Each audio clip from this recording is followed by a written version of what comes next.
Salut à tous, aujourd'hui, on va explorer ensemble un sujet fascinant, les dinosaures au cinéma, ces créatures majestueuses, qui peuplent notre imaginaire depuis des décennies méritent que l'on s'y attarde un peu plus. Vous êtes sûrement déjà demandé à quel point les dinosaures qu'on voit dans les films sont-ils fidèles à la réalité? C'est la question qu'on va décortiquer ensemble. En commençant par la saga qui a tout changé, Jurassic Park, quand Spielberg a sorti son chef-d'œuvre en 1993. Il a révolutionné notre vision des dinosaures. Fini les monstres lents et stupides. Place à des créatures agiles et intelligentes. Mais attention, même si le film s'était entouré de paléontologues pour sa conception, certaines libertés ont été prises avec la réalité scientifique. Prenons le Vélociraptor. Star incontesté de la saga. Dans les films, il fait près de 2 mètres de haut. En réalité, la taille d'un gros dindon. Le vrai Vélociraptor était couvert de plumes et ne dépassait pas les 50 au garrot. Le raptor qu'on voit à l'écran ressemble davantage à son cousin, le Deinonychus. Et le T-Rex? Sa vision basée sur le mouvement pure invention.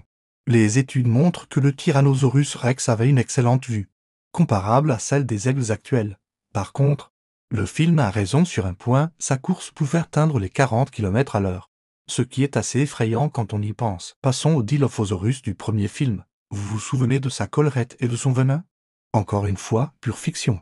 Le vrai Dilophosaurus ne crachait pas de venin et n'avait pas de collerette. En revanche, il était bien plus grand que sa version cinématographique. Mais ne soyons pas trop durs avec Hollywood. Les films ont aussi contribué à populariser la paléontologie et à financer la recherche. Grâce à Jurassic Park, toute une génération s'est passionnée pour ces créatures disparues.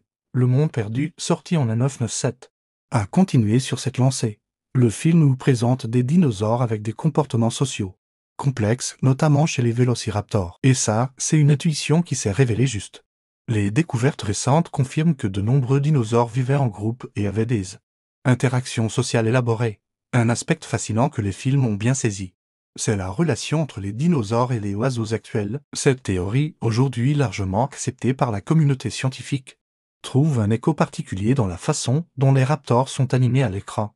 Parlons maintenant de l'impact de ces films sur notre culture. Ils ont créé un standard visuel, une référence commune. Quand on pense dinosaures, on pense souvent aux créatures de Jurassic Park. C'est à la fois une bénédiction et un défi pour les paléontologues, qui doivent parfois lutter contre ces représentations ancrées dans l'imaginaire collectif. Les découvertes récentes nous montrent des dinosaures encore plus fascinants que leur version cinématographique. Des preuves de plumes sur de nombreuses espèces, des couleurs vives, des comportements complexes. La réalité dépasse parfois la fiction, mais au final, n'est-ce pas le rôle du cinéma de nous faire rêver?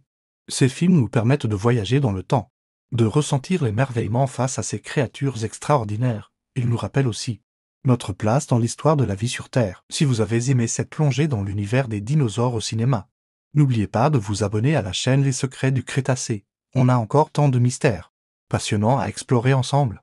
Laissez un commentaire pour partager votre dinosaure de film préféré. Et activez la cloche pour ne manquer aucune de nos prochaines analyses. Merci d'avoir regardé jusqu'au bout. Et rendez-vous dans notre prochaine vidéo pour découvrir d'autres secrets fascinants de la préhistoire.